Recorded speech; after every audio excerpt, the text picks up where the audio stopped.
Kei te whai whakaaro tētahi o ngā whare wānanga tino tawhito o te motu ki te panoni i tōna ingoa.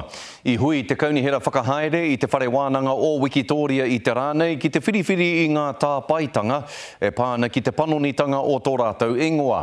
Hei tā te pūrongo a Erewere Rerekura, kā re rātou i te whai whakaaro ki te panoni i te ingoa Māori o te whare wānanga, he ingoa e mōhiotia whānui tiana, puta noa i te hapori reo Māori. Ko atu i te kotahi rautau tēnei whare wānanga e karangahiana ko Victoria University. Engari, e ai ki te rōpū o ngā tauira Māori, e rata ke ana rātou ki tōna ingoa Māori ko te Herenga Waka. We relish and we celebrate the fact that our marae has been acknowledged in such a way in the proposed Māori name, but then we also show a bit of excitement in the potential decolonisation of the name of our university, but at the same time there's a bit of emotion towards Victoria. He hia no etahi o te whare wānanga kia pānunitia te ingoa ki te whare wānanga o te whanganui ātara, ara Wellington University. Kia kore ai te tangata e pōhehe he whare wānanga kē. Internationally, the recommendation to simplify our name to the University of Wellington results in a simple, distinct and authentic name that needs no further explanation in the more than 100 countries in which our students and graduates live and work.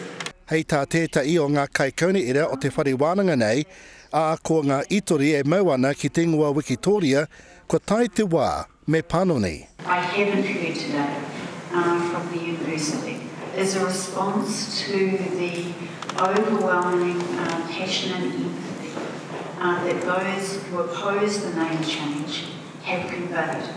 I don't see that in our papers, I don't hear that in our responses, and that concerns me. I te mutinga, ka tautoko te nuinga I o haupapa whakaaro. Te tumu Herenga Waka to us as Ngai Tauira is really important, and it's our kaingarua here in Wellington for those who come from afar. So for our whole university to be called Te Herenga Waka, it's really remarkable for us, and we appreciate it. And most of the conversation has been around the positives of the Te Herenga Waka rather than the negatives of Victoria from the standpoint of Māori.